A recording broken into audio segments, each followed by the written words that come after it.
Sa gabing wala nang makain si Tano, doon pa niya ibinigay ang huling piraso ng tinapay sa isang pusang mas sugatan pa kaysa sa kanya. Buong araw, tubig lang ang laman ng tiyan niya. Mula umaga hanggang dapit hapon, paikot-ikot siya sa palengke, bitbit ang luma at punit-punit niyang sako. Naghahanap ng bote, karton, o tirang pagkaing hindi pa naaagnas. Ngunit tila pati ang araw ay nagdamot sa kanya. Kaunti ang tao sa palengke dahil makulimlim ang langit at ang mga tindero ay mas masungit kaysa dati. "Hoy, lumayo ka nga rito!" Sigaw ng isang tindero ng prutas nang makita siyang nakatayo malapit sa mga kahon. "Kuya, baka may karton po kayong itatapon." Mahina niyang pakiusap. "Wala, baka mamaya may mawala pa rito, ikaw ang pagbintangan." Hindi na sumagot si Tano. Sanay na siya. Kapag marumi ang damit mo at wala kang kasamang magulang, madali kang pagbintangan kahit wala kang namang ginagawa. Sa mata ng marami, hindi siya bata. Isa lang siyang istorbo, isang aninong kailangang itaboy bago makasira ng araw. Naglakad siya papunta sa likod ng palengke. Doon, may gripo na laging tumutulo. Yumuko siya at sumalok ng tubig sa kanyang mga kamay. Uminom siya ng uminom hanggang sa maramdaman niyang medyo napuno ang sikmura niya. Tubig muna, bulong niya sa sarili. Kunwari busog. Pero hindi nalilinlang ng tubig ang gutom. Ilang sandali lang, kumalam na naman ang tiyan niya. Naupo siya sa tabi ng lumang pader, pinipisil ang sikmura habang pinipigil ang umiyak. 12 taong gulang pa lang si Talo, pero bihira na siyang umiyak. Natutuhan niyang kapag umiyak ka sa lansangan, walang yayakap sa'yo. Minsan pagtatawanan ka pa. Kaya kapag masakit ang tiyan niya sa gutom, pinipikit niya na lang ang mga mata niya at iniisip ang mukha ng kanyang ina. Iyon lang ang natitirang init sa malamig niyang buhay. Pagsapit ng hapon, nagsimulang bumuhos ang ulan. Una, mahina lang. Pagkatapos, lumakas ng lumakas hanggang sa halos hindi na makita ang kabilang dulo ng palengke. Nagsitakbuhan ng mga tao. Ang mga tindero ay nagtakip ng trapal. Ang mga mamimili ay sumilong sa mga karinderya. Si Tano, walang masisilungan. Sinubukan niyang pumuwesto sa ilalim ng bubong ng isang panaderya pero lumabas agad ang bantay. "Oh, ano na naman ang ginagawa mo rito?" "Kuya, sisilong lang po sana. Basang-basa na po ako." "Hindi pwede. Baka makita ka ng customer. Lumayas ka." "Sa gilid lang po ako. Hindi po ako manggugulo." Kinuha ng bantay ang walis at itinuro iyon sa kanya. Sabi nang umalis ka. Napaatras si Tano.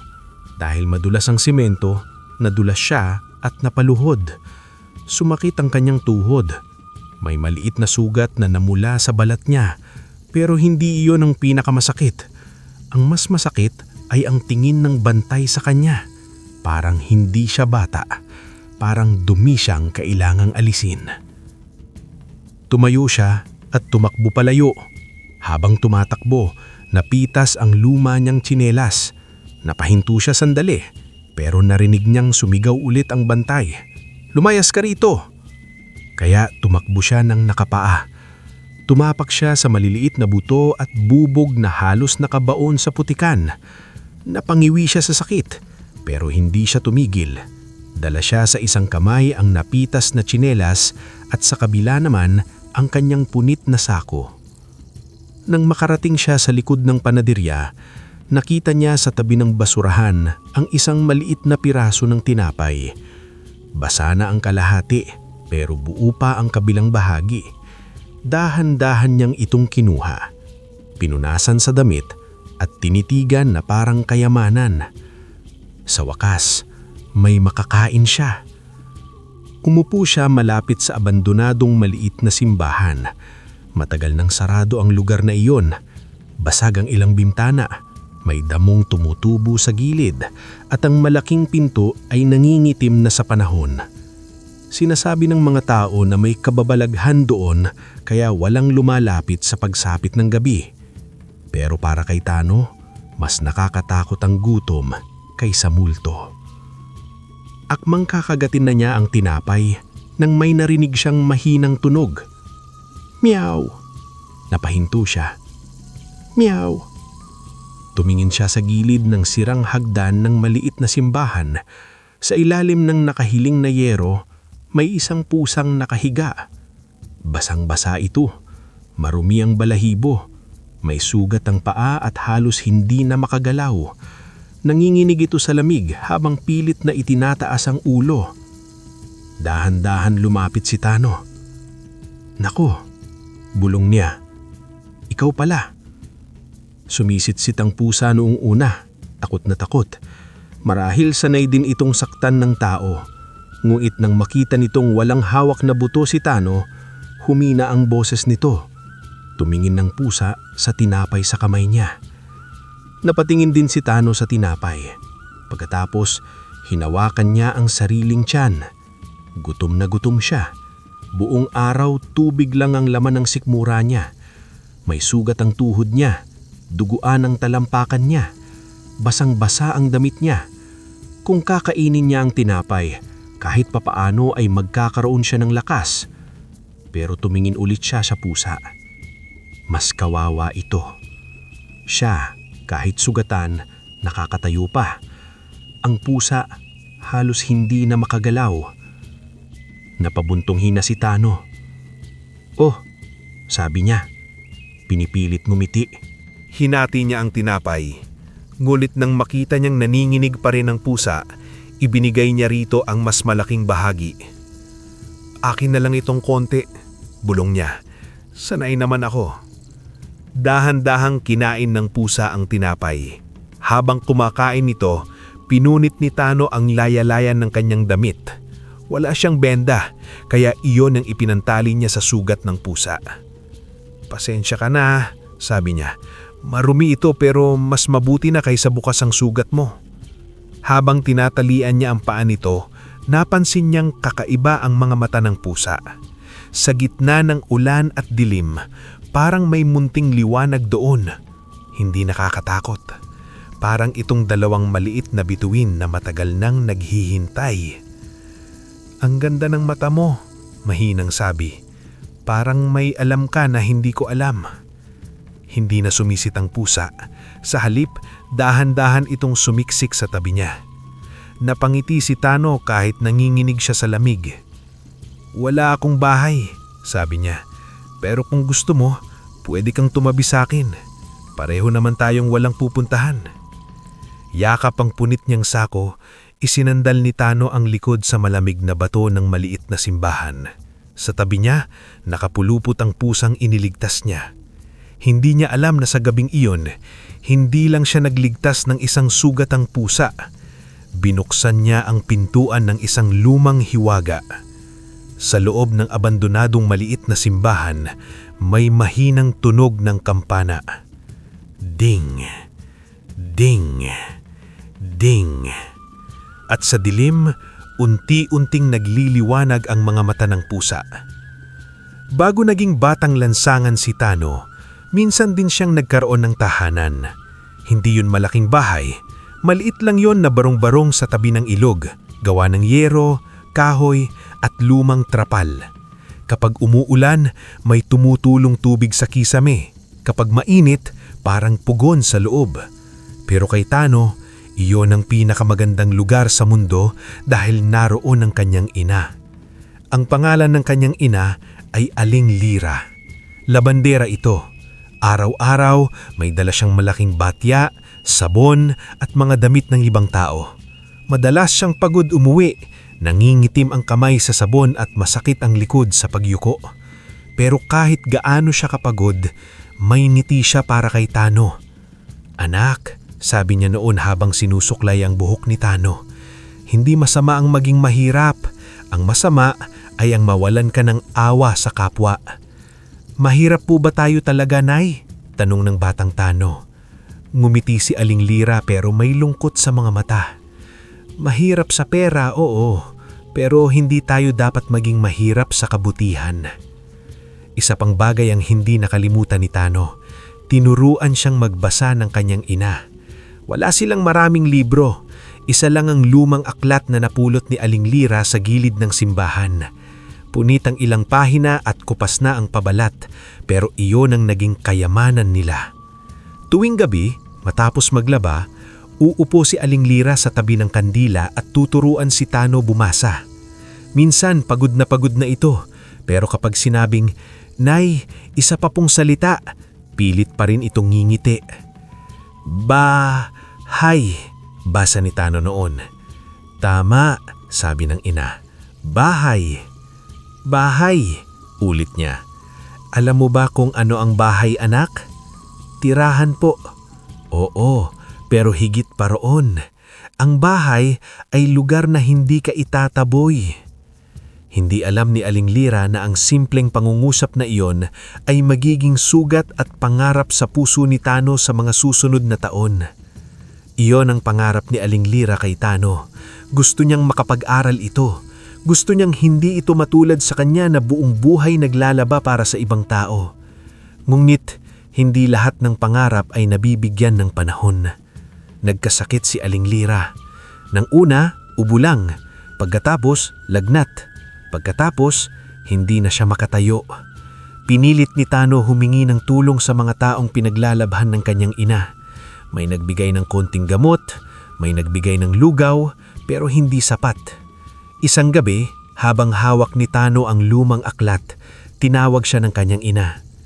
"Tano, opo nay, kapag nawala ako, huwag mong kakalimutan ang itinuro ko sa'yo. Hindi po kayo mawawala." Mabilis niyang sagot pero nanginginig ang labi niya. Mahinang ngumiti si Aling Lira. "Huwag kang magnakaw kahit gutom ka. Huwag kang manakit kahit sinaktan ka. At kung may makita kang mas nangangailangan kaysa sa iyo, tulungan mo kung kaya mo." "Nay, hindi ka walang halaga, Tano. Mahirap ka, oo, pero may puso ka. Iyon ang huwag mong ipapatalo." Iyon ang huling malinaw na usapan nila. Pagkatapos mamatay ni Aling Lira, ilang araw na tahimik si Tano. Wala siyang kamag-anak na kumuha sa kanya. Ang ama niya ay matagal nang umalis nung bata pa siya at hindi na nagparamdam. Ang barong-barong nila ay giniba nung lumaki ang ilog matapos ang isang malakas na bagyo. Mula noon, palengke na ang naging tahanan niya. Natuto siyang mamulot ng bote. Natuto siyang matulog ng nakayakap sa sako. Natuto siyang tumakbo kapag may nanghahabol. Natuto siyang hindi umiyak sa harap ng ibang tao. Ngunit hindi niya natutunang maging masama. May mga batang nagyaya sa kanyang magnakaw ng prutas, kumuha ng sukli sa mesa, umang-snatch ng pitaka ng mamimili, ngunit lagi siyang umaayaw. "Gutom ka na nga, maarte ka pa," sabi ng isang batang lansangan minsan. "Hindi ako maarte, ayoko lang magnakaw." "Eh di mamatay ka sa gutom."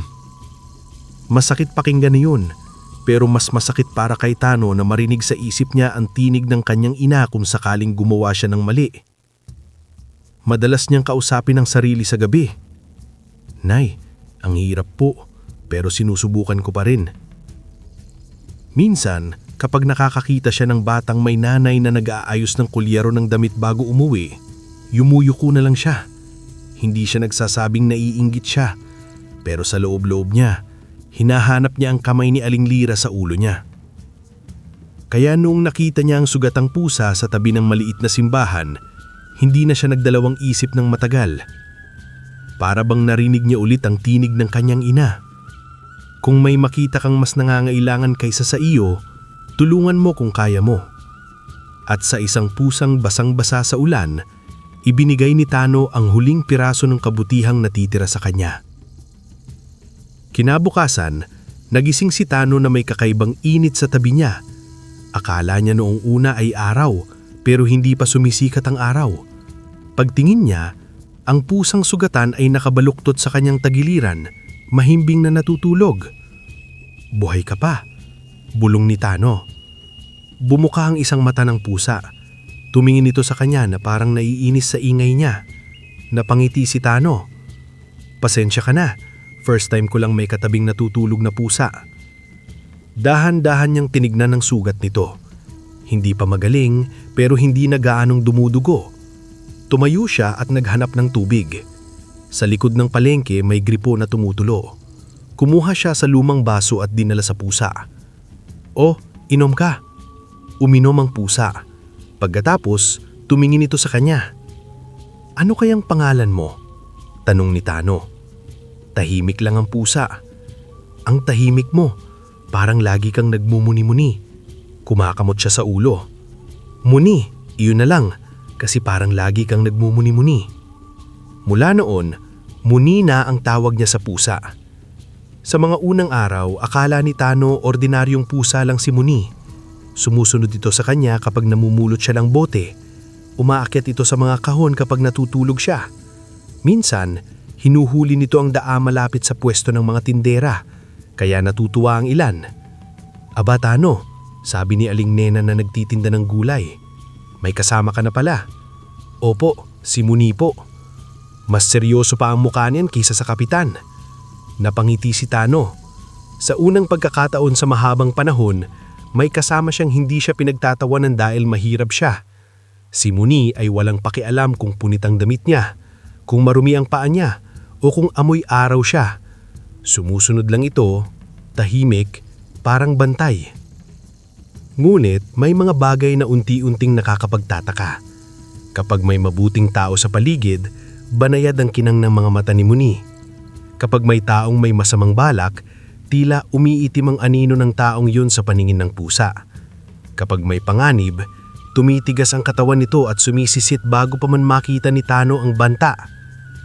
Isang hapon, may lalaking lumapit kay Tano habang nagbibilang siya ng bote na nakalagay sa sako. "Bata," sabi ng lalaki, "tulungan mo akong buhatin itong kahon. Bibigyan kita ng 20. Natuwa si Tano. Malaki na sa kanya ang 20. Akmang susunod na siya nang biglang humarang si Muni. Sumisisit ito ng malakas. "Muni, ano ba?" Tumingin siya sa lalaki. Sa likod nito, napansin niyang may dalawang lalaking nagkukubli sa eskinita. Bigla siyang kinabahan. "Hindi na po," sabi ni Tano. "May gagawin pa ako." Kumunot ang noo ng lalaki. Sabi nang sumama ka. Hinawakan nito ang braso ni Tano. Pero bago pa siya makapiglas, tumalon si Muni at kinalmot ang kamay ng lalaki. Napasigaw ito. Tumakbo si Tano, kasunod ang pusa. Narinig niya ang mura ng mga lalaki sa likod niya. Naang nakarating sila sa likod ng maliit na simbahan, hingal na hingal si Tano. "Iniligtas mo ako," sabi niya kay Muni. Umupo ang pusa at dinilaamang paa nito parang walang nangyari. Kinagabihan, may isa pang nangyari. Habang naglalakad si Tano sa madilim na eskinita, napansin niyang may maliliit na bakas ng paa sa lupa. Hindi putik, hindi tubig. Parang munting ilaw na hugis paa ng pusa.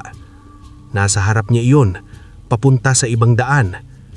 "Muni, gawa mo ba yan?" Sumunod siya sa mga bakas.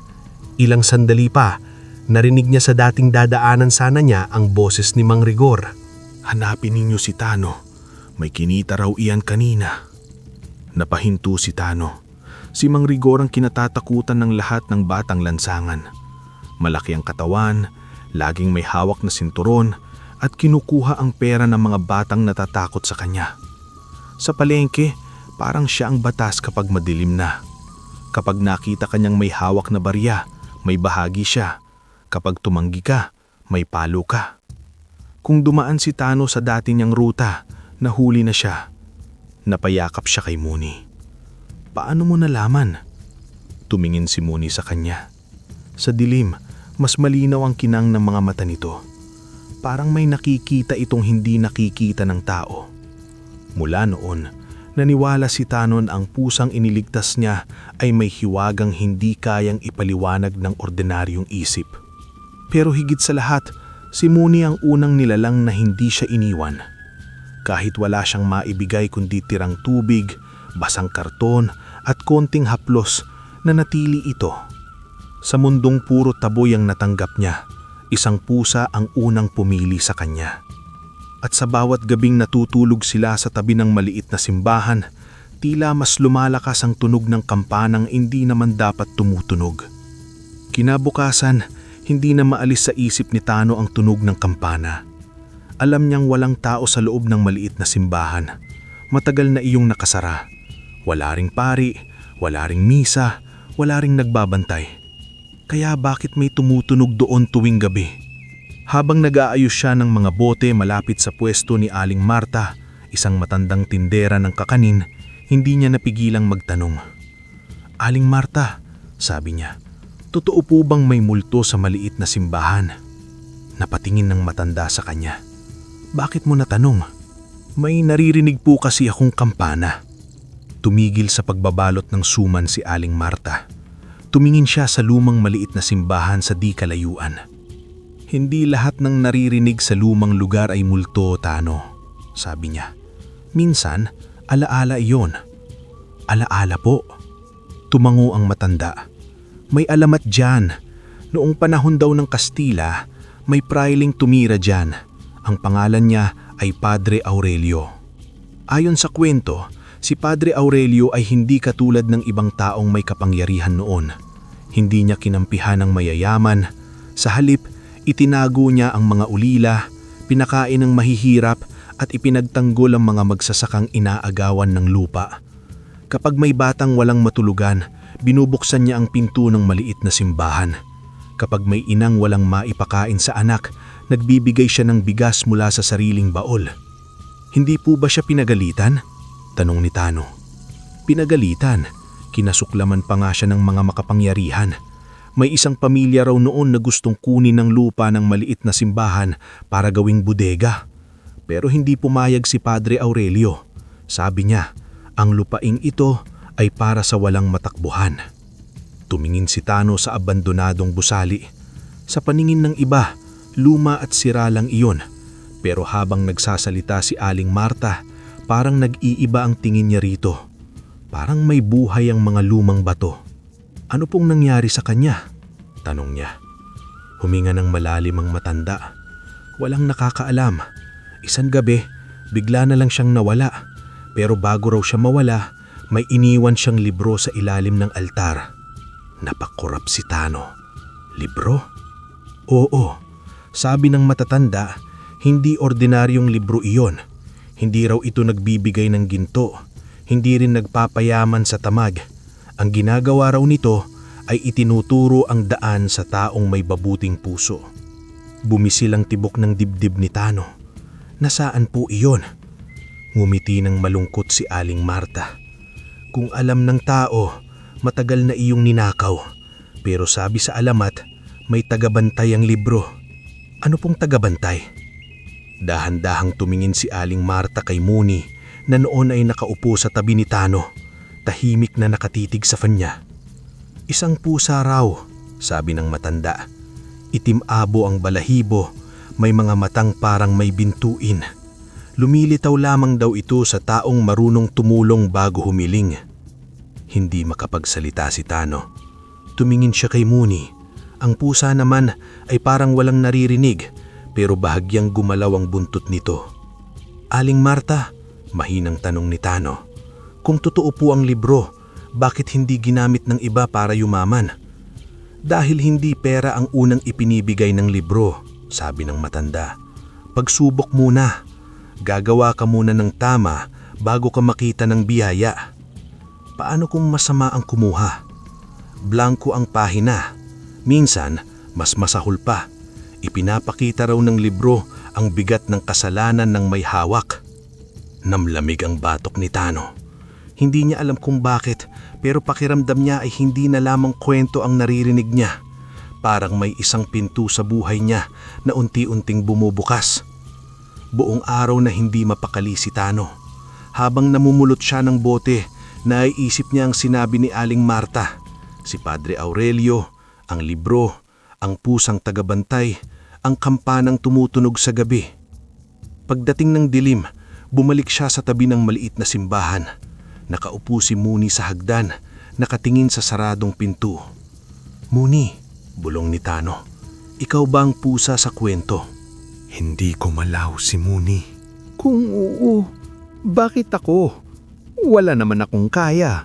Wala akong bahay, wala akong pera. Bata lang ako. Lumapit si Muni. Idinikit nito ang ulo sa kamay ni Tano. Napaiyak si Tano, hindi dahil sa takot, kundi dahil sa kakaibang pakiramdam na sa unang pagkakataon may nilalang na pumili sa kanya. Sa loob ng maliit na simbahan, muling tumunog ang kampana. Ting! Ting! Ting! At sa ikatlong tunog, bumukas ng kaunti ang lumang pinto. Gusto sanang tumakbo ni Tano palayo pero hindi gumalaw ang kanyang mga paa. Nakatitig siya sa pintong unti-unting bumubukas. Sa loob ng maliit na simbahan, madilim. Amoy lumang kahoy, alikabok at basang bato. Ang hangin ay malamig, parang galing sa ilalim ng lupa. Muni, bulong niya. Pumasok ang pusa nang hindi lumilingon. Huminto ito sa loob at tumingin sa kanya. Susunod ako, sabi ni Tano, kahit nanginginig ang kanyang boses. Pero kung may multo riyan, ikaw ang kakausapin. Pumasok siya. Ang loob ng maliit na simbahan ay mas luma kesa sa inaakala niya. May mga sirang bangko sa magkabilang gilid. Ang ilang santo ay wala ng kamay o ulo. Ang kisame ay may butas kaya nakikita ang kaunting liwanag ng buwan. Sa harapan, naroon ng altar. Bitak-bitak, puno ng alikabok pero may kakaibang katahimikan. Habang naglalakad si Tano, naalala niya ang kanyang ina. Noong buhay pa ang Aling Lira, minsan siyang dinala nito sa simbahan. Dito tayo nagdarasal, anak, sabi noon ng kanyang ina. Pero tandaan mo, hindi lang sa simbahan nakikita ang Diyos. Nakikita siya sa bawat mabuting ginagawa mo. Napahawak si Tano sa dibdib. Tumigil si Muni sa harap ng altar. Umupo ito at tumingin sa ilalim. Biglang lumiwanag ang mga mata nito. Hindi na bahagya, kundi parang dalawang munting apoy na ginintuang puti. May narinig si Tano na paggalaw ng bato. Napaatras siya. Ano yun? Sa ilalim ng altar, gumalaw ang isang lumang tipak na bato. Dahan-dahan itong umurong at lumitaw ang maliit na butas.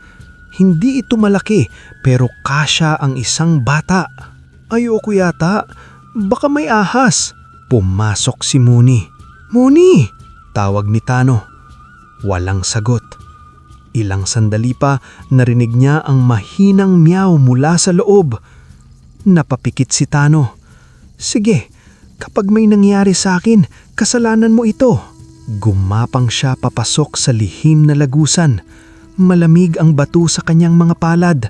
May alikabok at gambara pero nagpatuloy siya. Sa dulo may maliit na silir sa ilalim ng altar. Hindi iyon malaki pero may kakaibang liwanag na hindi galing sa kandila. Parang ang mismong hanin ay may munting kinang. Doon niya nakita ang isang kahon na kahoy. Luma na ito pero hindi bulok. May nakaukit na krus sa tikip at larawan ng pusa sa gilid. Umupo si Muni sa tabi ng kahon. Bubuksan ko? Tanong ni Tano. Tumititig lang si Muni. Dahan-dahan niyang binuksan ng kahon. Sa loob may isang lumang libro na balot na balat. Makapal ito, mabigat at amoy lumang papel. Sa pabalat nito ay nakaukit ang mga salitang halos hindi na mabasa. Ngunit nang hawakan ni Tano, biglang lumiwanag ang ukit. Para sa pusong marunong tumulong bago humiling. Napalunok si Tano. Kung libro nga, totoo nga ang sabi ni Aling Marta. Binuksan niya ito. Blanko ang unang pahina. Blanko rin ang pangalawa. Sunod-sunod niyang tinignan ng mga pahina pero walang nakasulat. Nako, baka sira na. Biglang idinampi ni Muni ang paa nito sa isang pahina. May liwanag na gumapang sa papel, parang tingka na gawa ng buwan. Unti-unting lumitaw ang mga titik. Tulungan ng matandang magtitinda sa palengke bago sumikat ang araw. Nanlaki ang mga mata ni Tano. "Aling Marta?" Hindi sumagot ang libro, pero may sumunod pang linya. "Huwag humingi, huwag maghintay ng kapalit. Gawin mo dahil tama." Naramdaman ni Tano ang pamumuo ng luha sa kanyang mga mata. Naalala niya ang kanyang ina. Parang ang mga salita ng libro ay kapareho ng aral nito. "Nay," bulong niya, "nakakabasa pa rin ako." Lumapit si Muni at umupo sa tabi niya. Hinaplos ni Tano ang ulo nito. "Hindi ko alam kung bakit ako ang dinala mo rito," sabi niya. "Pero susubukan ko. Hindi ako nangangakong magaling ako, pero susubukan kong maging mabuti." Pagkasabi niya noon, bahagyang uminit ang libro sa kanyang mga kamay. Hindi nakakapasong init, parang init ng palad ng isang taong matagal mo nang hinahanap. Sa gilid ng pahina, may 3 maliliit na pangungusap na unti-unting lumitaw. "Hindi ako nagbibigay ng pera, kundi pagkakataon. Hindi ako nagsusulat para sa sakim, galit o mapaghihiganti. Bawat biyaya ay may kapalit na mabuting gawa." Tahimik na binasa iyon ni Tano, para bang nilinaw sa kanya ng libro na hindi ito laruan, hindi ito susi sa mabilis na yaman, at hindi ito gagamitin para sa paghihiganti. Sa itaas, muling tumunog ang kampana. Ding! At sa unang pagkakataon sa mahabang panahon, hindi takot ang naramdaman ni Tano. Pag-asa. Bago pa sumikat ang araw, gising na si Tano. Hindi siya halos nakatulog. Buong gabi niyang iniisip ang nakasulat sa libro. Tulungan ang matandang magtitinda sa palengke bago sumikat ang araw. Bit-bit niya ang libro sa loob ng lumang sako habang si Muni ay tahimik na sumusunod sa kanya. Madilim pa ang palengke, iilan pa lang ang nagbubukas ng pwesto. Naroon si Aling Marta, nakayuko sa harap ng kanyang mga bilaw. Hirap siyang magbuhat ng isang malaking basket ng kakanin mula sa kariton. "Aray!" daing ng matanda. Tumakbo si Tano. "Aling Marta, ako na po." Nagulat ang matanda. "Tano? Ang aga mo naman." "Ako na po ang magbubuhat." "Mabigat ito, anak. Kaya ko po." Hindi naman talaga siyang kayang-kaya. Nang buhatin niya ang basket, halos bumigay ang kanyang tuhod, pero kinaya niya. Dahan-dahan niyang inilagay ito sa pwesto. Pagkatapos, inayos niya ang dahon ng saging, pinunasan ng mesa at tinulungan si Aling Marta maglatag ng suman, kutsinta at bibingka. "Ano bang kailangan mo?" tanong niya Aling Marta. "Wala po." "Wala?" "Opo, tulong lang po." Matagal siyang tinitigan ng matanda. Bihira na ang batang tumutulong ng walang hinihingi. Napayuko si Tano. "Sabi po kasi ng nanay ko noon, kung may kaya kang tulungan, tumulong ka." Lumambot ang mukha ni Aling Marta. "Nasaan na ang nanay mo?" "Wala na po." Tumahimik sila sandali. Pagkatapos, marahang hinawakan ng matanda ang balikat ni Tano. "Kung ganon, mukhang maganda ang pagpapalaki niya sa iyo." Nang sumikat ang araw, dumami ang bumibili. Si Tano ang tumatawag ng customer. Dahil sa sigla niya, mas maraming napabili.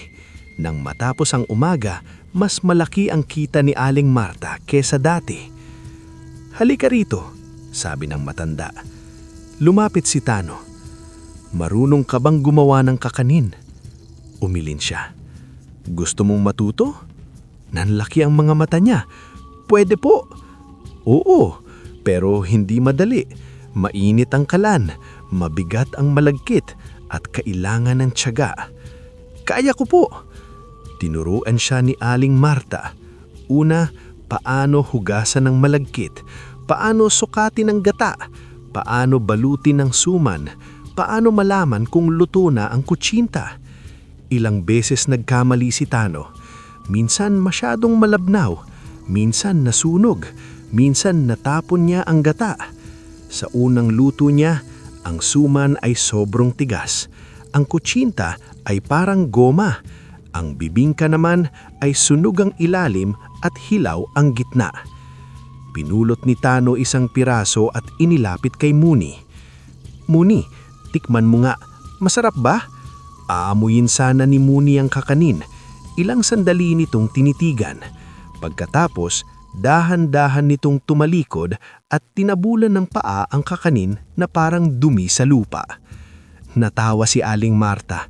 Si Tano naman ay napakamot sa ulo. Grabe ka naman sa akin, Muni.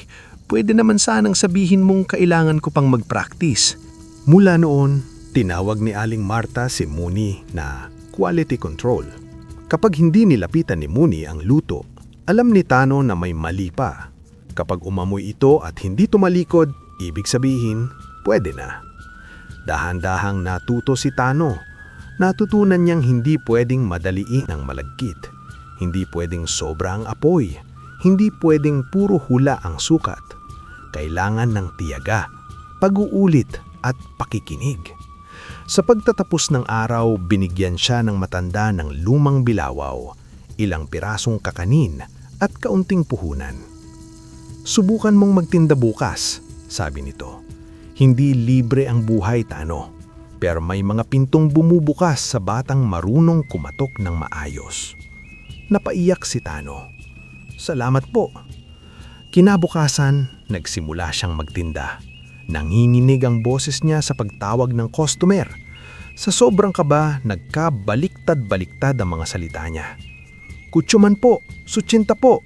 Ay, suman po, kutsinta po. Napalingon ng mga tao. May tumawa. Si Aling Marta na nakamasid sa malayo, napailing habang natatawa. Namula si Tano sa liya. Akala niya walang bibili. Ngulit may isang matandang lalaki ang lumapit. Sige nga, sabi nito, nakangiti. Bigyan mo ako ng 2 kutsuman. Natawa ang mga tao. Napangiti rin si Tano. Opo, 2 kutsuman po. Doon niya natutunan na minsan kahit ang pagkakamali ay pwedeng maging daan para mapalapit ang loob ng tao. Ngunit maya-maya, dumilim ang langit. Bumuhos ang ulan. Nabasa ang ilang kakanin. Ang iba ay nasira. Ang mga tao ay nagsitakbuhan.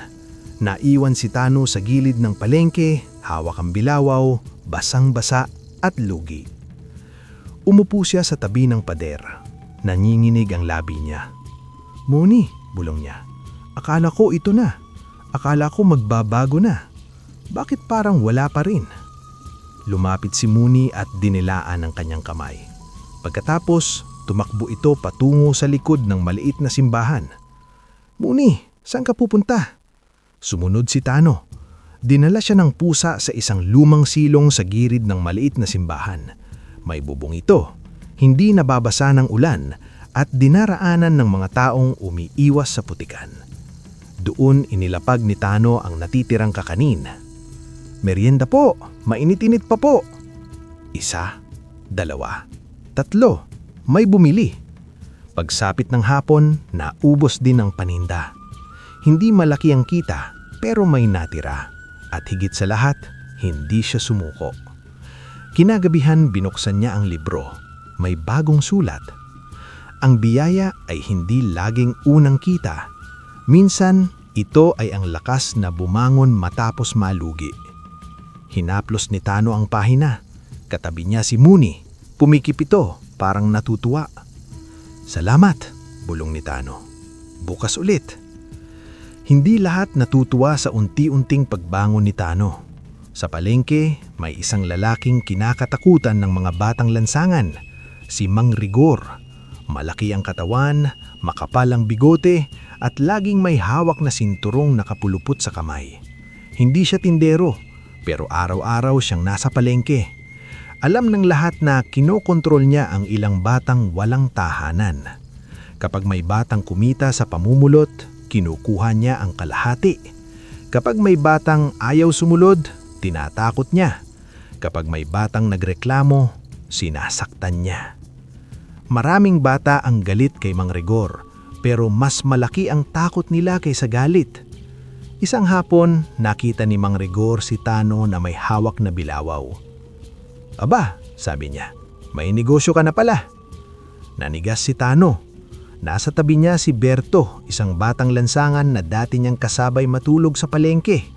Si Berto ay mabilis tumakbo, mabilis magsalita, at madalas magpatawa. Pero sa likod ng biro niya, may takot din siya katulad ng ibang bata. Takot kay Mang Rigor, takot magutom, takot maiwan. "Kaunti lang po ang kita ko," sabi ni Tano. Ngumiti si Mang Rigor. "Mas lalo kang dapat magbigay. Ako ang nagbabantay sa lugar na ito. Hindi sa inyo ang palengke." Biglang tumahimik ang mga batang nasa paligid. Maling sagot yun. Lumapit si Mang Rigor at hinablot ang braso ni Tano. "Matapang ka na ngayon." Sumisisit si Muni pero hinawakan siya ni Tano. Ayaw niyang masaktan ng pusa. "Bitawan niyo po ako," sabi niya. "Kung ayaw mong ibigay ang pera mo, kukunin ko ang paninda mo." Sinipa ni Mang Rigor ang bilawaw. Natapon ang natitirang kakanin sa putik. Nanlaki ang mga mata ni Tano. Buong araw niyang pinaghirapan yun. Galing yun sa utang ng loob ni Aling Marta. Galing yun sa pagod, paso at gutom. "Bakit niyo ginawa yun?" nanginginig niyang tanong. "Para matuto ka." Tumawa si Mang Rigor at umalis. Lumuhod si Tano sa tabi ng putik. Pinulot niya ang nasirang kakanin. Hindi niya napigilang umiyak. Lumapit si Berto. "Tano, wala na," sabi ni Tano. "Wala na lahat." "Ganyan talaga si Mang Rigor. Huwag mo nang labanan." Tumingin si Tano sa kanya. "Kaya niya ginagawa yan kasi lahat tayo takot." Hindi nakasagot si Berto. Sa totoo lang, gusto rin niyang lumaban, pero mas sanay siyang yumuko kaysa masaktan.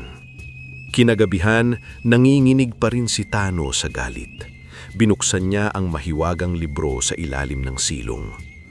"Mang Rigor," sabi niya, "sabihin mo sa akin kung papaano siya mapapahamak." Blanko ang pahina. Humigpit ang hawak niya sa gilid ng libro. "Pakiusap, sinaktan niya kami, sinira niya ang paninda ko, kinukuha niya ang pera ng mga bata. Hindi ba dapat siyang parusahan?" Wala pa ring lumitaw. "Gusto ko lang makaganti," sigaw ni Tano. Biglang tumayo si Muni. Hindi ito sumitsit. Hindi rin ito lumapit. Tumingin lang ito sa kanya. Ang mga mata nito ay hindi galit, pero malungkot. Para bang may sinasabi, "Hindi yan ang dahilan kung bakit kita pinili." Napahawak si Tano sa dibdib. Biglang pumasok sa isip niya ang mukha ng kanyang ina. "Huwag kang manakit. Kahit sinaktan ka." Napaupo siya. "Pero ang sakit, Muni. Ang sakit na palagi na lang akong inaapi." Lumapit ang pusa. Umakyat ito sa kanyang kandanan at ipinatong ang ulo sa braso niya. "Akala ko, kapag sinaktan ako, pwede na rin akong manakit," bulong ni Tano. "Pero kung gagawin ko iyon, magiging katulad lang niya." Tumulo ang luha niya sa pahina ng libro. Doon, unti-unting lumitaw ang mga salita. Ang hustisya ay hindi paghihingganti. Ang tunay na lakas ay ang hindi maging katulad ng nanakit sa'yo. Matagal na tinitigan ni Tano ang mensahe. Kinabukasan, hindi siya lumapit kay Mang Rigor. Hindi siya naghingganti. Sa halip, bumalik siya kay Aling Marta at nagtrabaho muli. Mas maaga siyang gumising, mas maingat siyang nagluto, mas malakas siyang tumawag ng mamimili. Habang ginagawa niya iyon, naroon si Mang Rigor sa malayo, nakatingin. At sa unang pagkakataon, hindi takot ang naramdaman ni Tano. Galit pa rin siya, nasasaktan pa rin siya, pero hindi na siya alipin ng takot. Si Berto naman, tahimik na nakamasid. Nakikita niya kung paanong unti-unting pinupuri si Tano ng mga tao. Nakikita niya kung paanong lumalapit si Muni sa kanya. Nakikita niya kung paanong tila may daang bumubukas para sa batang dati ay kasama lang niyang natutulog sa kalsada. At sa puso ni Berto may unang munting inggit na nagsisimulang tumubo. Lumipas ang mga linggo at unti-unting nakilala si Tano sa palengke. Hindi pa siya mayaman, hindi pa siya komportable. May mga gabi pa rin kulang ang pagkain, may mga araw pa rin kaunti ang benta. Pero hindi na siya tulad noon na naghihintay lang ng tira. May ginagawa na siya, may direksyon na siya. Tuwing gabi, binubuksan niya ang mahiwagang libro. Hindi ito nagbibigay ng pera, hindi ito nagsasabi kung saan may nakatagong ginto. Sa halip, may mga pangalan at gawain itong isinusulat. Tulungan ang sapaterong hindi na makakita ng malinaw. Pinuntahan ni Tano ang matandang sapatero sa likod ng palengke. Inayos niya ang tsinelas, nilinis ang pwesto at natutong magtahi ng sirang strap. Dalhan ng pagkain ng guro na nagtuturo kahit walang bayad. Nakilala niya si Ginaging Salve, isang guro na nagtuturo sa ilang batang hindi pumapasok sa paaralan. Mula rito, natuto si Tano magsalita ng mas maayos sa mga tao. Tinuruan pa siyang magbilang ng kita at gastos. Ayusin ang tindahang nalulugi bago ito magsara. Tinulungan niya isang mag-asawang tindero na ayusin ang paninda nila. Natuto siya kung paano maglagay ng presyo, paanong ngumiti sa customer, at paanong hindi sayangin ng puhunan. Sa bawat utos, may pagod, may hirap, may katinding pagkakataong ayaw na niya, pero laging naroon si Muni. Kapag pagod si Tano, hihiga ang pusa sa tabi niya. Kapag nalulungkot siya, didilaan nito ang kamay niya. Kapag mali ang taong lalapitin niya, sisit-sit ito. Isang gabi, nakita ni Tano si Berto na nakaupo sa likod ng palengke. Payat ito, gutom, at may pasa sa braso. Ginawa ni Mang Rigor? Hindi sumagot si Berto. Umupo si Tano sa tabi niya at iniabot isang pirasong suman. Kain ka. Tumingin si Berto sa kanya. Hindi ba galit ka sa akin? Nawala naman akong ginawa nung sinira ni Mang Rigor ang paninda mo. Galit ako noon, pero gutom ka ngayon. Mas importante iyon. Dahan-dahang kinuha ni Berto ang suman. Bakit ka ganyan? Hindi ko rin alam, sabi ni Tano. Siguro kasi may tumulong din sa akin. Mula noon, isinama ni Tano si Berto. Pagkatapos, may dalawa pang bata. Si Lito na magaling magdala ng paninda, si Nene na mabilis magbilang, si Cardo na dating tagabantay sa paradahan. Unti-unti, dumami sila. Sa gilid ng maliit na simbahan, sa ilalim ng lumang silong na natuklasan ni Muni, nagtayo sila ng maliit na pwesto. May kakanin, lugaw, pritong saging, at kape para sa mga trabahador. Isang araw, may nagtanong, "Anong pangalan ng kainan ninyo?"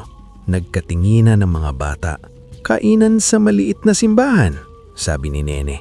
Ngumiti si Tano. "Oo, kainan sa maliit na simbahan." Doon nagsimulang magkaroon ng buhay ang dating kinatatakutang lugar. Ang mga taong umiiwas noon sa maliit na simbahan ay nagsimula ng lumapit. May kumakain, may bumibili, may nagbibigay ng lumang gamit, may nagtatanong kung paano makakatulong. Minsan, habang abala ang lahat, may dagang biglang dumaan sa ilalim ng mesa.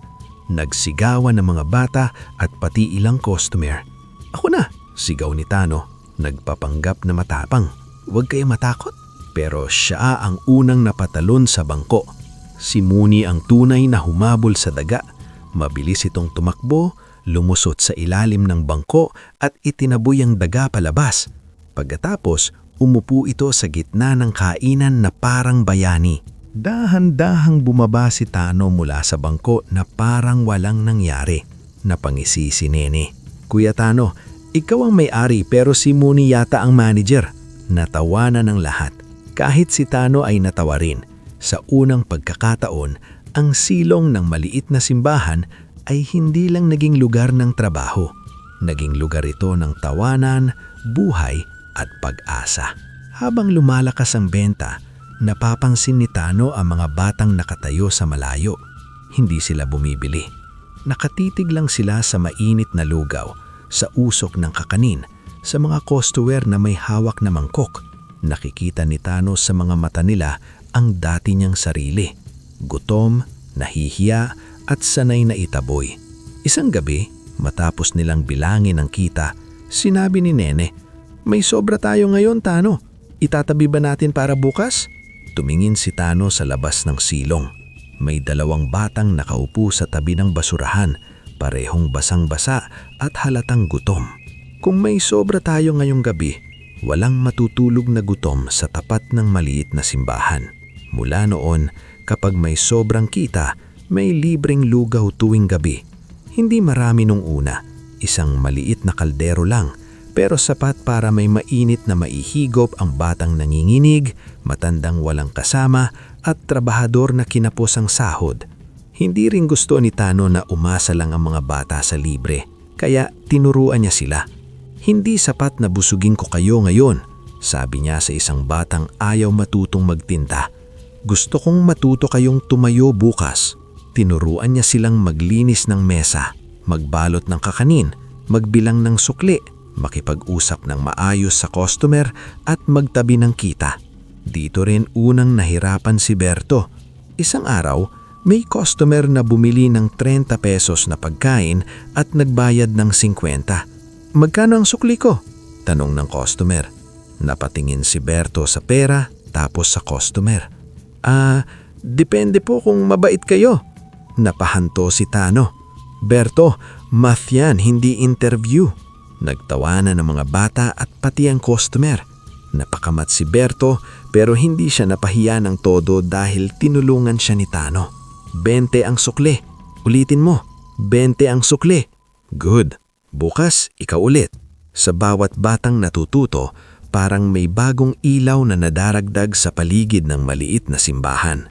Unti-unti rin nilang nilinis ang lumang silong. Inalis ang basura, inayos ang bubong, naglatag ng banig at nagsabit ng lumang kortina. Kapag may batang gustong sumilong pero nag-aalangan, si Tano mismo ang nagbubukas ng pinto. Noon, ako ang batang tinataboy sa bawat pinto. Ngayon, sisiguraduhin kong may isang pintong laging bukas para sa mga katulad ko. Sa mga gabing iyon, habang ang amoy ng lugaw ay humahalo sa malamig na hangin, madalas nakaupo si Muni sa bintana ng maliit na simbahan. Tahimik itong nagmamasit at sa bawat batang nakakakain, bahagyang kumikislap ang mga mata nito. Ngunit habang lumalago ang munting kainan, lumalalim din ang inggit sa puso ni Berto. Napapansin niya na si Tano lagi ang kinakausap ng mga tao. Si Tano ang pinupuri. Si Tano ang sinusundan ni Muni. Si Tano ang may hawak ng mahiwagang libro. Isang gabi, habang natutulog ang iba, nakita ni Berto si Tano na binubuksan ng libro. Mula sa malayo, nakita niya ang mga titik na lumilitaw sa pahina. Kung ako kaya ang may hawak niyan, ako rin kaya ang aasenso. Sa likod niya, may boses na sumagot. Siyempre. Napalingon si Berto. Si Mang Rigor iyon, nakangiti sa dilim. Naging mas kilala ang kainan sa maliit na simbahan. Mula sa maliit na silong, lumaki ito sa tulong ng sipag ng mga batang dati ay palaboy.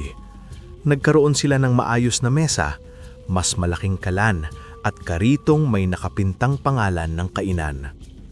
Dati, isang maliit na kaldero lang ang kaya nilang iluto. Ngayon, may 3 na silang kaldero sa umaga at isa para sa libreng lugaw sa gabi. May mga customer na bumabalik araw-araw. May mga driver na nagsasabing mas masarap ang lugaw nila kaysa sa mamahaling kainan. May estudyanteng bumibili ng kakanin bago pumasok. May trabahador na nagsasabing sa kainan sa maliit na simbahan lang siya nakakakain ng mura pero busog. Pero dahil sumisikat na sila, may mga customer ding mayayabang. Isang araw, may lalaking nakasuot ng magarang polo ang umupo at umorder ng lugaw. Pagkatikim niya, umirap siya. Mas masarap pa rin ang lugaw sa Maynila, sabi niyang ng malakas. Dito parang kulang sa sosyal. Tumahimik ang ilang kumakain. Si Tano ay nungumiti na lang ng pilit. Sanay na siya sa insulto. Pero si Mooney, hindi. Tahimik na lumapit ang pusa at umupo sa tabi ng paa ng customer. Tinitigan siya nito. Hindi gumalaw, hindi kumurap. Kinakabahan ng lalaki. Bakit ganyan tumingin ang pusa ninyo? Kalmadong sumagot si Tano. Ganyan po siya kapag may nakikitang masyadong maalat ang ugali. Sandaling natahimik ang lahat. Pagkatapos, sabay-sabay silang natawa. Namula ang customer at tumahimik.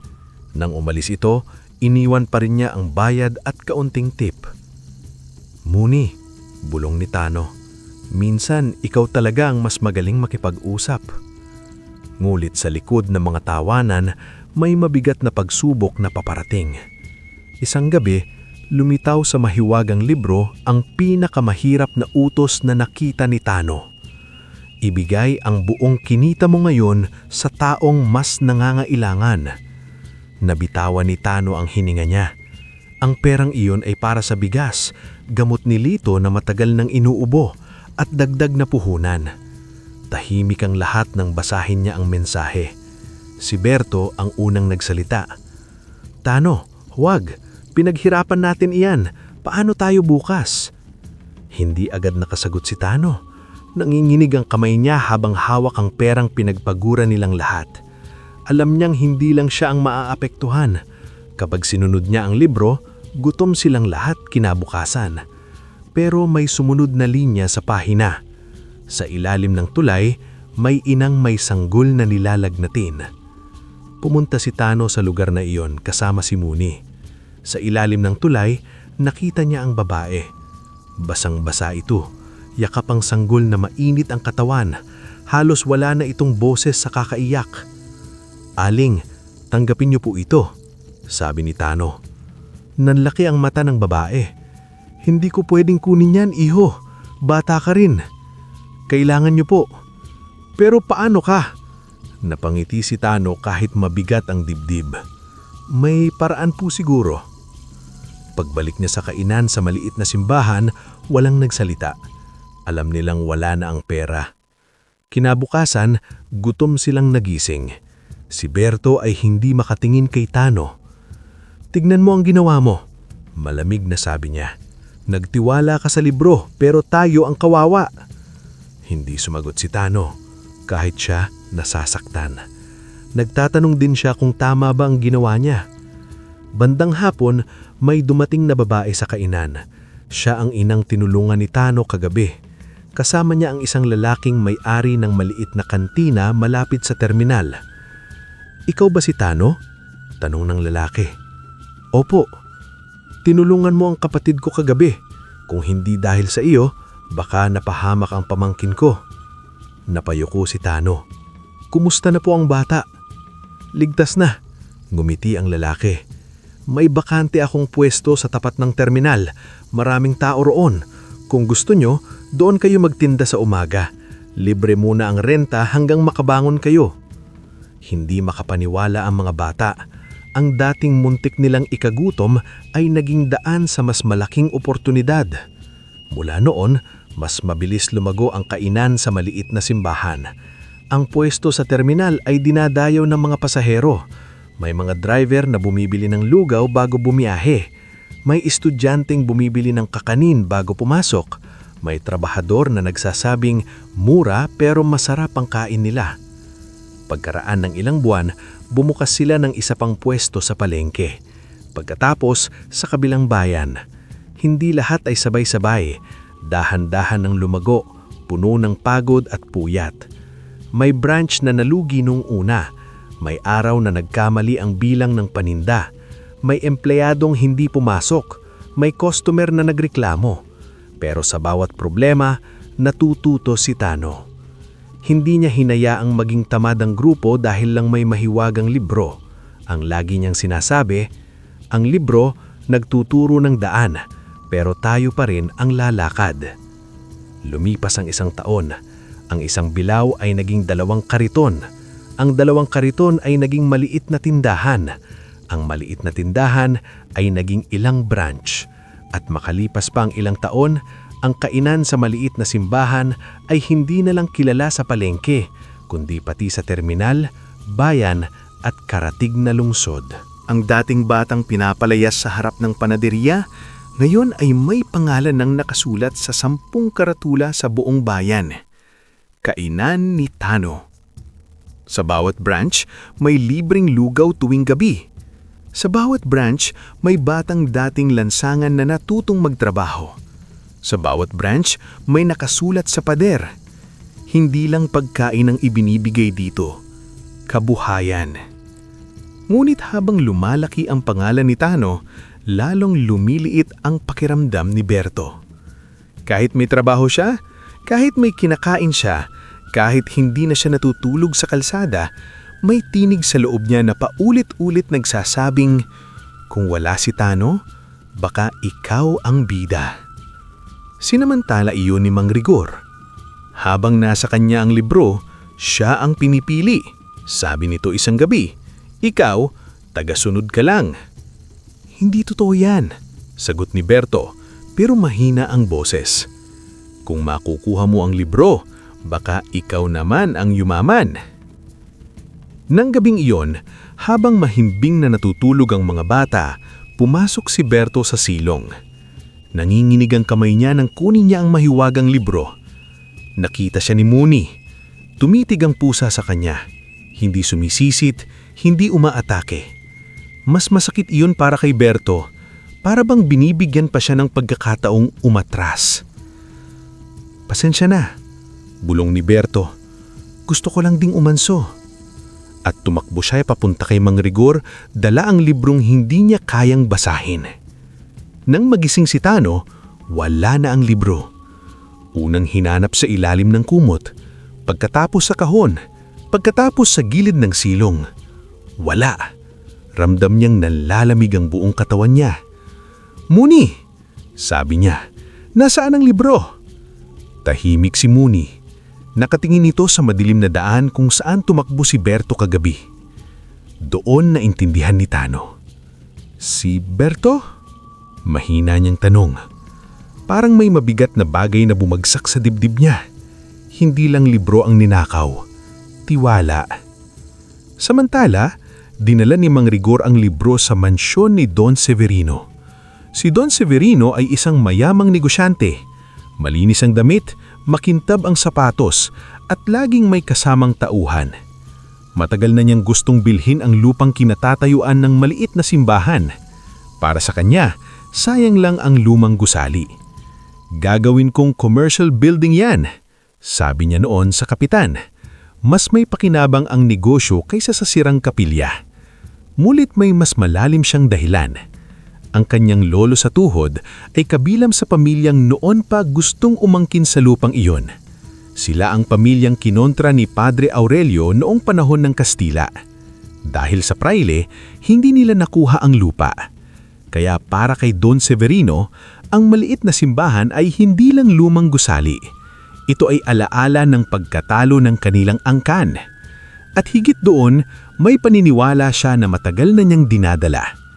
Hindi negosyo ang awa, sabi nito madalas, kaya hindi yumayaman ng mahihirap dahil inuuna nila ang damdamin.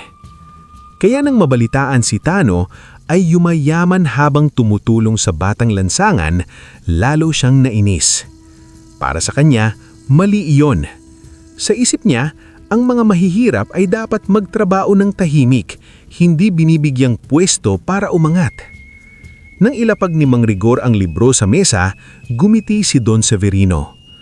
Ito ang sinasabi mong nagpapayaman sa bata? Oo, sagot ni Mang Rigor. Pero ayaw magpakita lang sulat sa akin. Dahil hindi ka marunong gumamit ng kapangyarihan. Binuksan niya ang libro. Blanko. Kumunot ang noo niya. Bakit walang nakasulat? Lumapit si Berto na tahimik sa sulok. Baka po, hindi po kayo pinili. Matalim siyang tinignan ni Don Severino. Walang pinipili ang bagay na pag-aari ko na. Hinawakan niyang mabigla ang pahina. Biglang lumiwanag ang papel. Lumitaw ang mga salita. Ang kamay na sakim ay hindi makakabasa ng biyaya. Namula sa galit si Don Severino, ngunit bago niya maisara ang libro, bumilis ang paglipat ng mga pahina. Sa bawat pahina, may lumilitaw na mukha. Mga pamilyang pinaalis sa kanilang bahay, mga tinderang nawalan ng pwesto dahil sa proyekto niya, mga batang natulog sa bangketa dahil giniba ang barong-barong nila. Narinig niya ang iyak, ang sigaw, ang pagsusumamo. Hindi sa sinaktan ng libro, ipinakita lang nito ang katotohanan. At minsan, mas masakit ang katotohanan kaysa sugat. Sunugin natin, sabi ni Mang Rigor. Sinubukan nilang sindihan ng libro. Hindi ito nasunog. Kung ayaw nitong mapasunod, sabi ni Don Severino, nanginginig sa galit, wawasakin natin ang pinanggalingan nito. Gibain ang maliit na simbahan bukas. Bago dumating ang kinabukasan, bumuhos ang malakas na ulan. Nagbaha sa palengke. Maraming paninda ang naanod. Maraming tindahan ang napinsala. Habang tinutulungan ni Tano ang mga tao, nakita niya ang bantay ng panaderiyang minsang nagtabo sa kanya.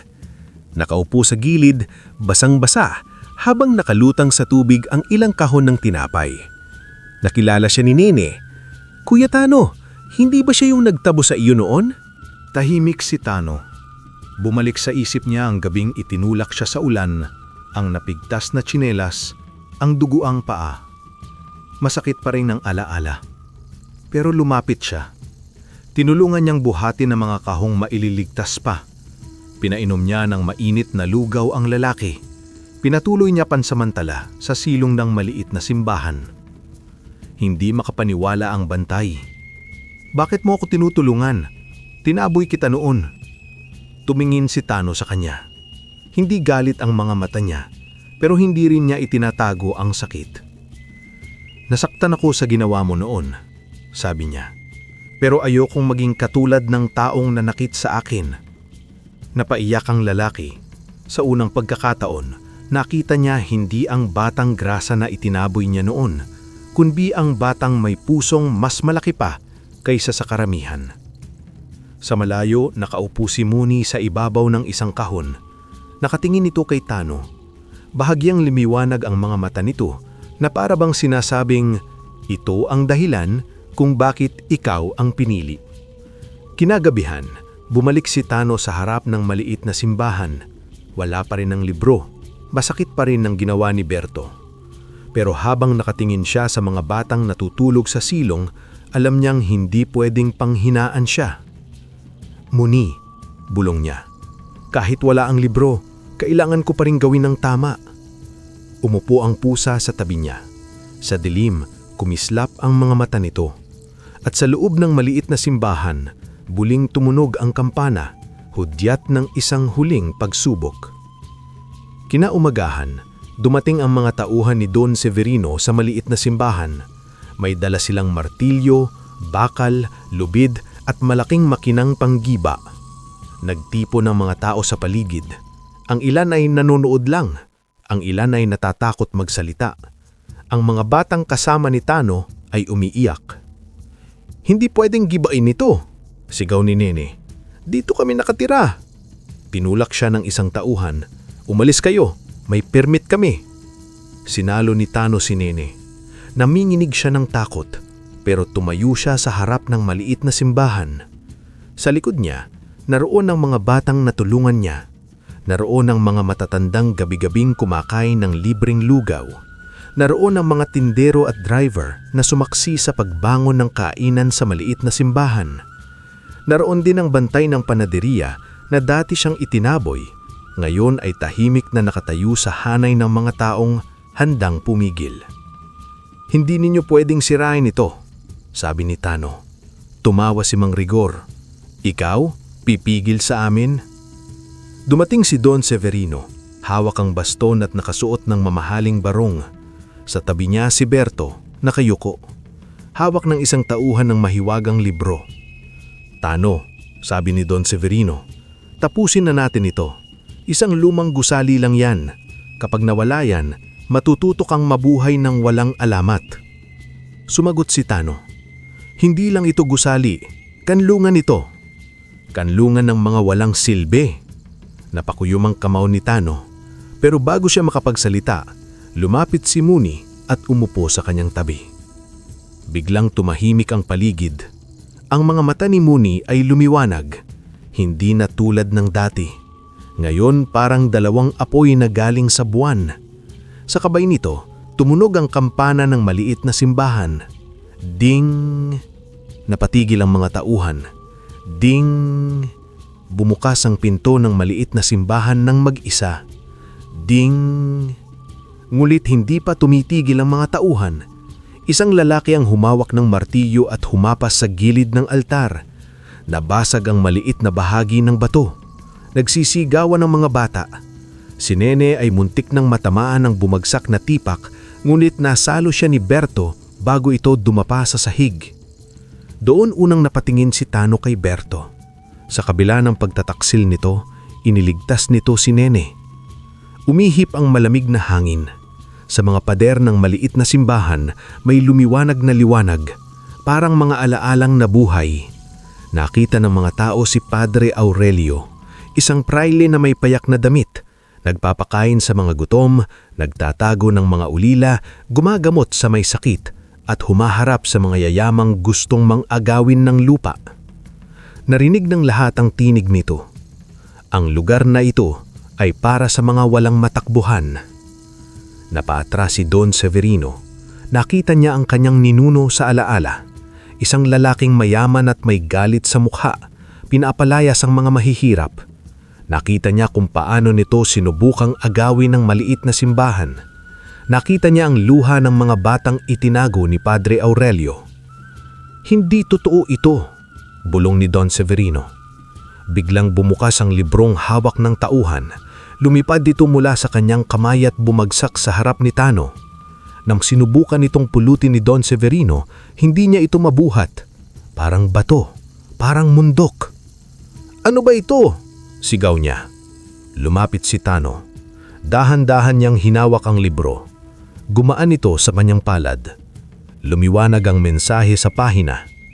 Ang tunay na yaman ay hindi ang hawak ng isa, kundi ang buhay na naiaangat niya. Binasa yun ni Tano ng malakas. Natahimik ang lahat. Si Berto ay biglang lumuhod. Umiiyak siya. "Tano," sabi niya, "patawarin mo ako. Ako ang kumuha ng libro. Nainggit ako. Akala ko ikaw lang ang may karapatang umasenso. Nakalimutan kong ikaw nga pala ang unang tumulong sa amin." Matagal na tumingin si Pano sa kanya. Masakit pa rin. Sariwa pa ang sugat ng pagtataksil. Gusto sana niyang yakapin si Berto pero hindi niya agad magawa dahil ang ninakaw ni Berto ay hindi lang libro. Ninakaw nito ang tiwalang matagal niyang ibinigay. "Patawad ang ibibigay ko sa iyo, Berto," sabi niya. "Pero ang tiwala, kailangan mong buuin ulit sa gawa, hindi sa salita." Tumango si Berto habang umiiyak. "Gagawin ko, pangako." "Kung ganun," sabi ni Tano, "ikaw ang mamumuno sa libreng lugaw tuwing gabi. Ikaw ang unang lalapit sa mga batang natatakot pumasok dito. Ipakita mo sa gawa na nagbago ka." Hindi na nakasagot si Berto. Yumuko siya at umiyak, hindi dahil sa kahiyaang lamang, kundi dahil sa pagkakataong ibinigay sa kanya. Humakbang paatras si Mang Rigor, pero hinarang siya ng mga tao sa palengke. Marami nang nagsalita, mga batang sinaktan niya, mga magulang na natakot sa kanya, mga tinderang kinupitan niya. Sa huli, napilitan siyang umamin. Si Don Severino naman ay napahiya sa harap ng buong bayan dahil sa mga nakita ng tao at sa mga lumabas na ebidensya ng kanyang pananakot, napilitan siyang itigil ang paggiba. Bilang kabayaran, pinunduhan niya ang pagpapaayos ng maliit na simbahan, hindi dahil naging mabait siya agad, kundi dahil sa bigat ng katotohanang hindi na niyang matatakasan. Lumipas ang mga taon. Hindi naging biglaan ang pagyaman ni Tano. Hindi isang gabi lang na mula sa hirap ay naging sagana. Dumaan siya sa pagod, pagkakamali, utang, pag-aaral at pagsubok. May mga araw na hindi nakaayos. May gabi na hindi siya natutulog kakaisip kung paano babayaran ng supplier. May pagkakataong may empleyadong nagkamali at siya ang humingi ng tawad sa customer. Pero sa bawat pagkakamali, natuto siya. Ang dating isang bilaw ng kakanin ay naging 2 kariton. Ang 2 kariton ay naging maliit na tindahan. Ang maliit na tindahan ay naging malaking kainan. At kalaunan, ang kainan sa maliit na simbahan ay nagkaroon ng mga branch sa palengke, sa terminal, sa bayan at sa karatig lungsod. Dati isang kaldero lang ang lugaw nila. Ngayon, 10 malalaking kaldero ang sabay-sabay na niluluto. May para sa customers at may para sa libreng pagkain sa gabi. May mga delivery rider na rin sila. May maayos na kusina. May mga empleyadong dating batang langsangan. May mga dating walang trabaho na ngayon ay tagaluto, tagalinis, cashier, driver at tagapamahala ng branch. Ang dating batang pinalalaya sa harap ng panaderiya, ngayon ay may pangalan ng nakasulat sa 10 karatula sa buong bayan. Kainan sa maliit na simbahan. Ngunit hindi doon natakos ang pangarap ni Tano. Hindi lang siya bumili ng bahay para sa sarili. Bumili siya ng lupa para gawing tirahan, maliit na paaralan, kusina at silid-tulugan ng mga batang langsangan. Nang pirmahan niya ang dokumento ng lupa, hindi niya napigilang maalala ang gabing natulog sa ulan sa tabi ng maliit na simbahan. Naalala niya ang basang sako, ang gutom na tiyan, ang duguing paa at ang huling piraso ng tinapay. Noon, mahinang sabi habang hawak ang ballpen, kahit isang bubong lang ipinagdarasal ko. Ngayon, kung kaya kong bumili ng lupa, hindi lang para sa akin, para sa mga batang walang masisilungan. Nagkaroon din siya ng sariling bahay. Malaki ito, malinis, may sariling kwarto, maayos na kama, kusina at bakurang ligtas. Sa unang gabi niyang natulog doon, matagal siyang nakatitig sa kisami. Walang butas, walang tulo ng ulan, walang bantay na magtataboy sa kanya. Pero kahit may bahay na si Tano, hindi niya ginawang dahilan iyon para kalimutan ng mga batang natutulog pa rin sa kalamig na simento. Madalas pa rin siyang bumabalik sa maliit na simbahan, hindi para magpasikat, kundi para magsandok ng lugaw, makinig ng kwento ng mga bata, at tingnan kung may bagong batang kailangan ng tulong. Si Berto, gaya ng ipinangako niya, nagbago sa gawa. Siya ang nanguna sa libreng lugaw tuwing gabi. Siya ang unang lumalapit sa mga batang nahihiyang pumasok. Sa bawat mangkok na ibinibigay niya, parang unti-unti niyang binubuo ang tiwalang minsan niyang sinira. Si Muni naman ay nanatiling misteryoso. Minsan nasa bintana ng maliit na simbahan, minsan nasa bubong ng bagong kusina, minsan nawawala ng ilang araw at bigla na lang babalik kapag may bagong batang nangangailangan. Isang gabi, tahimik na nakaupo si Tano sa harap ng inayos na maliit na simbahan. Maliwanag ang buwan. Mula sa kusina, naamoy niya ang bagong lutong lugaw. Sa loob, may mga batang natutulog sa banig, hindi na sa basang sako, hindi na sa ilalim ng mesa, hindi na sa tabi ng basura. Lumapit si Muni at umupo sa kanyang tabi. Hinaplos ni Tano ang gulo ng pusa. "Salamat Muni," bulong niya. "Kung hindi kita nakita nung gabing yun, baka hanggang ngayon iniisip kong walang silbi." Ipinatong ni Muni ang ulo niya sa kamay niya. Bahagyang lumiwanag ang mga mata nito. Binuksan ni Tano ang mahiwagang libro. May bagong sulat na lumitaw. May isa na namang batang umiiyak sa ilalim ng tulay. Dalhin mo siya pauwi. Tumayo si Tano. Kasama si Muni, nagtungo siya sa ilalim ng tulay. Doon nakita niya isang batang lalaki, basang-basa, payat at may hawak na maliit na piraso ng tinapay. Natigilan si Tano. Parang nakita niya ang sarili niya nung gabing wala siyang makain. Lumuhod siya sa harap ng bata. "Alam ko ang pakiramdam ng hawak mo ang huling piraso ng pagkain, pero wala ka pa ring tahanan." Tumingin ang bata sa kanya, takot at naguguluhan. Ngumiti si Tano. "Halika, may lugar kami para sa iyo. Hindi ka namin itataboy." Sumiksik si Muni sa tabi ng bata. Sa dilim, lumiwanag ng bahagya ang mga mata ng pusa. At sa ilalim ng liwanag ng buwan, naglakad ang dating batang langsangan kasama ang mahiwagang pusa at ang bagong batang kanya ni uuwi. Dala ang librong hindi nagpapayaman sa sakim, kundi nagpapala sa pusong marunong magmahal sa kapwa.